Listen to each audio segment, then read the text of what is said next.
بعد ما أخذت دوش قلت أنعنش وشوية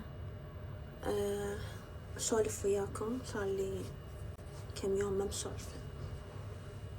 هواي بنات يقولوا لي جيجي شوية ارتاحي أو في الميديا.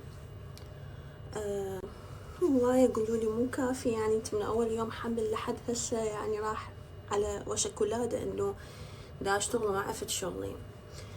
جايز هاي أكبر دليل إنه أني من دخلت المجال عالم الشهرة وتقبلت سلبياته قبل إيجابياته،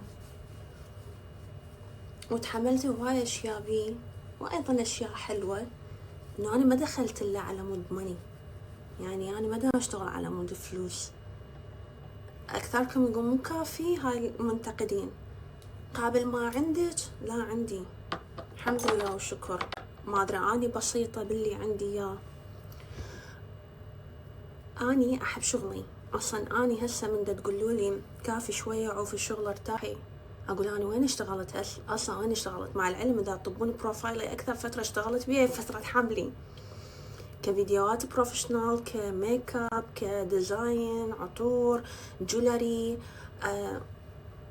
كوما اشتغلت بهالفترة. بس شوف الإنسان الناجح والشاطر، أنا ما دا أمدح بنفسي بس أنا أعرف روحي، أنا برج الجدي أموت على الشغل، وإذا شوية نقصر نحس هواي مقصرين بحق الشغل، لأن ما ناخذه بس من ناحية المال، لازم دائما إحنا ناجحين. فجايز يعني أحب شغلي هواية، ولهذا السبب أنا مدى أختفي عنكم وناوية لحد يوم المستشفى أصور لكم. ولادتي اقتربت إن شاء الله، ما بقى شي. بهاليومين 3 راح انشر مال تحديد الجنين، لأن قبل كم يوم كنت بمزرعة وسويت حبشكلات مال تحديد الجنين، فانتظروا هالأسبوع إن شاء الله راح أعلن. ولادتي هم اقتربت، ادعولي كل يوم. love you so much.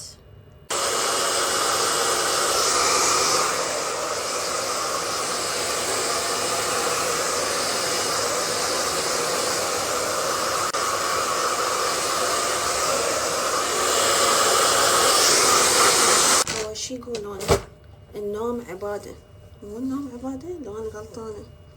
أنا أقول الشغل عبادة والله. الله يحب الإنسان اللي يتحرك يشتغل، لأن يقول أني يعني انطيتك هذا الرزق، أنت ليش تهمله؟ أوكي صحتنا إلها يعني إلها علينا حق، بس من أحس إنه خلاص تعبت دا أختفي يوم يومين، ومن أختفي أرجع أشوفكم ولدتوني وجيفتوني واختارتوا لي المستشفى اسم البيبي. اي والله. حلو أحد يلتهي بشغله وبحياته أحسن من يلتهي بغيرنا. يعني بالنهاية يعني تخيلوا لو أنا حامل وهرمونات وما دا أشتغل، راح أسوي مشاكل ويا البلد كله.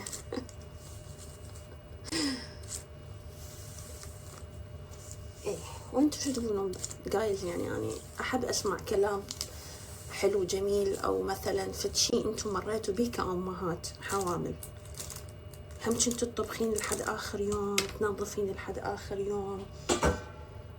أحب هذا الحكي، يعني أحسه محفز. يعني يمكن أنت تحس إنه مثلا إنه هضيمة، بس من تكتبوا لي لا تكتبوا لي طاقة سلبية، كتبي لي وأنتي مفتخرة إنه لحد آخر يوم أنا موظفة، لحد آخر يوم أنا أم بيت، لحد آخر يوم أني ذكرياتكم لحد آخر يوم من تجيبون أو قبل تروحون تجيبون شنو كنتوا تشتغلون، لأن هاي أعتبره نجاح. أني أحب أظفر شعري حتى من أفتحه يكون شوية مموج.